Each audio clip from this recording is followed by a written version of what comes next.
मंगल मैत्री स्टूडेंट्स, आज हम समन्वय और मिलीजुली संस्कृति का विकास, कबीर, गुरु नानक और अमीर खुसरो, इनके बारे में पढ़ेंगे कि कैसे जो समाज सुधारक थे कबीर, गुरु नानक, अमीर खुसरो, उनकी क्या भूमिका रही है भारतवर्ष के समाज को सुधारने में। हमारी जो ये पुस्तक है वो है भारत की खोज और पाठ का नाम है नई समस्याएं। अभी तक हमने इस पार्ट में जो है वो है अरब और मंगोल, महमूद गजनवी और अफ़गान, इनके बारे में बताया गया है। अब आता है समन्वय और मिली जुली संस्कृति का विकास और कबीर, गुरु नानक और अमीर खुसरो। भारत पर मुस्लिम आक्रमण की या भारत में मुस्लिम युग की बात करना गलत और भ्रामक है। इस्लाम ने भारत पर आक्रमण नहीं किया, वे भारत में कुछ सदियों के बाद आया। आक्रमण तुर्कों महमूद ने किया, अफ़गानों ने किया था और उसके बाद तुर्क मंगोल या मुग़ल आक्रमण हुआ।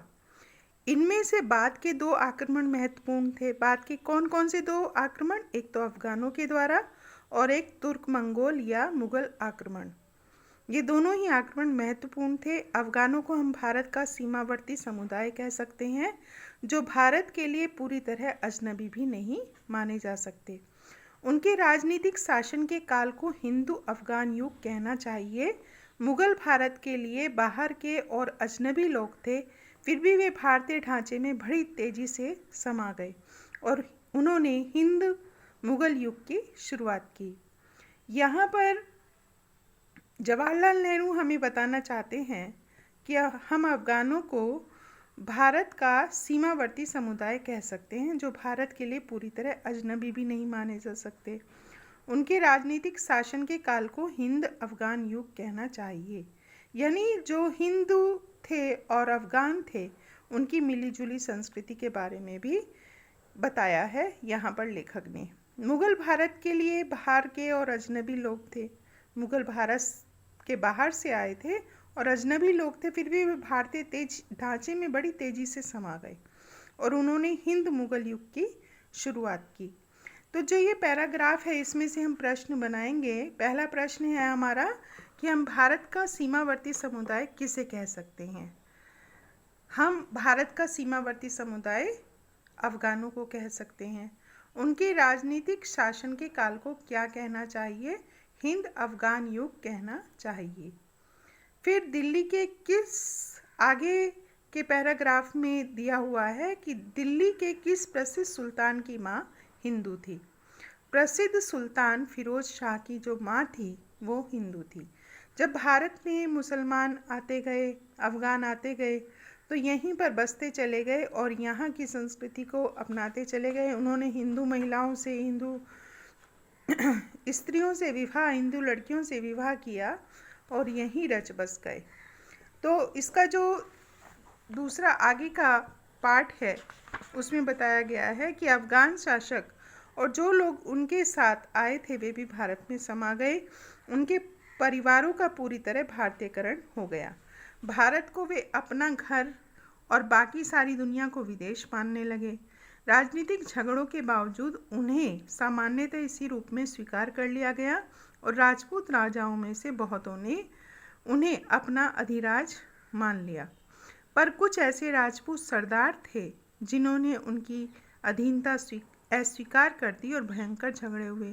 दिल्ली के प्रसिद्ध सुल्तान फिरोज शाह की माँ हिंदू थी।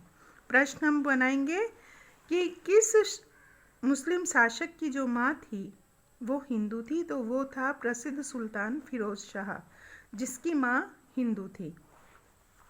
फिर उसके बाद यही स्थिति गयासुद्दीन तुगलक की भी थी। अफ़गानी, तुर्की और हिंदू सामंतों के बीच विवाह होते तो थे पर आमतौर पर नहीं। जो अफ़गानी थे, तुर्की थे, हिंदू सामंत थे, चाहे वो दबाव के बल पर विवाह होते थे या फिर सामान्य रूप से होते थे, लेकिन विवाह होते जरूर थे। दक्षिण में गुलबर्ग के मुस्लिम शासक ने विजयनगर की हिंदू राजकुमारी से बहुत धूमधाम से विवाह किया। किसने विवाह किया? दक्षिण में गुलबर्ग के मुस्लिम शासक ने विजयनगर की हिंदू राजकुमारी से बहुत धूमधाम से विवाह किया। इस दौर में कुशल प्रशासन का विकास हुआ और यातायात के साधनों में विशेष रूप से सुधार हुआ। मुख्यतः सैनिक कारणों से सरकार अब और अधिक केंद्रीकृत हो गई, क्योंकि उसने इस बात का ध्यान रखा कि स्थानीय रीति रिवाजों में हस्तक्षेप न करें। शेर शाह, जिसने मुगल काल के आरंभ में हस्तक्षेप किया था, अफगान शासकों में सबसे योग्य था। उसने ऐसी मालगुजारी व्यवस्था की नींव डाली जिसका आगे चलकर अकबर ने विकास किया। अकबर के प्रसिद्ध राजस्व मंत्री टोडरमल की नियुक्ति पहले शेर शाह ने ही की थी। हिंदुओं की क्षमता का अफगान शासक अधिकाधिक उपयोग करते गए। हम इसमें आगे जो प्रश्न हैं वो बनाएंगे कि दक्षिण में गुलबर्ग के मुस्लिम शासक ने विजयनगर की हिंदू राजकुमारी से बहुत धूमधाम से विवाह किया। तो हमारा प्रश्न होगा कि कहाँ के मुस्लिम शासक ने हिंदू राजकुमारी से विवाह किया? दक्षिण में गुलबर्ग के मुस्लिम शासक ने विजयनगर की हिंदू राजकुमारी से बहुत धूमधाम से विवाह किया। फिर अफगान शासकों में सबसे योग्य शासक कौन था? शेर शाह। मालगुजारी व्यवस्था की नींव किसने डाली? शेर शाह ने। फिर प्रश्न आगे आता है कि अकबर के प्रसिद्ध राजस्व मंत्री कौन थे? हम इसका आंसर लिखेंगे कि प्रसिद्ध राजस्व मंत्री टोडरमल थे। उनकी नियुक्ति शेर शाह ने ही की थी। फिर भारत और हिंदू धर्म पर अफगानों की विजय का दोहरा असर पड़ा। तत्काल प्रभाव यह पड़ा कि लोग अफगान शासन में पड़ने वाले क्षेत्रों से दूर भागकर दक्षिण की ओर चले गए। जो बचे रहे उन्होंने विदेशी तौर तरीकों और प्रभावों से अपने को बचाने के लिए वर्ण व्यवस्था को और कठोर बना दिया। अब चारों तरफ अफगान मुसलमान इनका राज हो गया, तो लोग अफगान शासन में पड़ने वाले क्षेत्रों से दूर भागकर दक्षिण की तरफ चले गए। जो बचे रहे उन्होंने विदेशी तौर तरीकों और प्रभावों से अपने बचाने के लिए वर्ण व्यवस्था को और अधिक कठोर बना दिया। जो वर्ण व्यवस्था थी उसका प्रचलित होने का एक मुख्य कारण ये भी था कि वो अफगान शासकों से बचना चाहते थे, इसलिए उन्होंने वर्ण व्यवस्था को बहुत अधिक कठोर बना दिया। दूसरी ओर विचारों और जीवन दोनों में इस विदेशी ढंग की और धीरे धीरे लोगों का रुझान पैदा होने लगा। परिणामतः समन्वय अपने आप रूप लेने लगा। वास्तुकला की नई शैलियाँ उपजी, खाना पहनना बदल गया और जीवन अनेक रूपों में प्रभावित हुआ। यह समन्वय संगीत में विशेष रूप से दिखाई पड़ा। भारत की प्राचीन भारतीय शास्त्रीय पद्धति का अनुसरण करते हुए उसने कई दिशाओं में विकास किया। फारसी भाषा दरबार की सरकारी भाषा बन गई और फारसी के बहुत से शब्द बोलचाल की भाषा में प्रवेश कर गए। इसके साथ ही जन भाषाओं का भी विकास किया गया। अब कौन सी भाषा दरबार की सरकारी भाषा बन गई? तो हम कहेंगे फारसी भाषा। दरबार की जो प्रसिद्ध भाषा थी, जो दरबार की सरकारी भाषा थी, वो थी फारसी भाषा। उत्तर में सुदूर कश्मीर में एक स्वतंत्र मुस्लिम शासक को उसकी सहिष्णुता और संस्कृत के अध्ययन और प्राचीन संस्कृति को प्रोत्साहित करने के कारण बहुत यश मिला। उस शासक का नाम बताओ। ये हम आगे आने वाले पैराग्राफ में इसके बारे में पढ़ेंगे। उस शासक का नाम था जैनुल आबदीन। जैनुल आबदीन। तो ये कहाँ का था? उत्तर में सुदूर कश्मीर में एक स्वतंत्र मुस्लिम शासक जिसके अंदर सहिष्णुता भी थी, जिसने सहिष्णुता स्थापित की और संस्कृत का उसको गहन अध्ययन भी करना आता था। प्राचीन संस्कृति को भी इसने प्रोत्साहित किया। तो भारत में जिन दुर्भाग्यपूर्ण बातों में वृद्धि हुई उनमें एक पर्दा प्रथा थी। ऐसा क्यों हुआ यह स्पष्ट नहीं है, पर भारत में पर्दा प्रथा का विकास मुगल काल में तब हुआ जब यह हिंदुओं और मुसलमानों दोनों में पद और आदर की निशानी समझा जाने लगा। औरतों को अलग पर्दे में रखने की यह प्रथा उन इलाकों में ऊंचे वर्गों में विशेष रूप से फैली जहां मुसलमानों का प्रभाव सबसे अधिक था, यानी उस मध्य और विशाल पूर्वी प्रदेश में जिसमें दिल्ली, संयुक्त प्रांत, राजपूताना, बिहार और बंगाल आते हैं। लेकिन अजीब बात है कि पंजाब और सरहदी सूबे में जो मुख्यतः मुस्लिम इलाके थे, पर्दे की प्रथा उतनी कड़ी नहीं थी। अब जो पंजाब था, सरहदी सूबा था, वहाँ पर मुस्लिम इलाके थे, वहाँ पर पर्दे की प्रथा उतनी कड़ी नहीं थी। लेकिन भारतवर्ष में एक पर्दा प्रथा होने का मुख्य कारण ये भी था, हिंदू शासकों ने या हिंदू लोगों ने अपनी स्त्रियों को, अपनी लड़कियों को पर्दे में रखना इसलिए भी शुरू कर दिया था क्योंकि उनकी बेटियों पर, उनकी स्त्रियों पर मुसलमानों की, अफ़गानों की कुदृष्टि ना पड़े। तो दिल्ली में अफ़गानों के प्रतिष्ठित होने के साथ पुराने और नए के बीच एक समन्वय रूप ले रहा था। इनमें से अधिकतर परिवर्तन उच्च वर्गों में, अमीर उमरावों में हुए। इनका असर विशाल जनसमूह पर, विशेषकर देहाती जनता पर नहीं पड़ा। उनकी शुरुआत दरबारी समाज में होती थी और वे शहरों और कस्बों में फैल जाते थे। इस तरह उत्तरी भारत में दिल्ली और संयुक्त प्रांत इसके केंद्र बने, ठीक उसी तरह जैसे ये पुरानी आर्य संस्कृति का केंद्र रहे हैं। पर इस आर्य संस्कृति का एक बड़ा हिस्सा दक्षिण की ओर खिसक गया, जो हिंदू रूढ़िवादिता का गढ़ बन गया। दिल्ली में अफ़गानों के प्रतिष्ठित होने के साथ पुराने और नए के बीच एक समन्वय रूप ले रहा था। इनमें से अधिकतर परिवर्तन उच्च वर्गों में, अमीर उमराव में हुए। उनके रहन सहन में, उनके बैठने उठने में बहुत अधिक परिवर्तन आया और इसका असर विशाल जनसमूह पर भी देखने को मिला। लेकिन जो देहाती लोग थे, उस जनता पर इसका असर नहीं हुआ।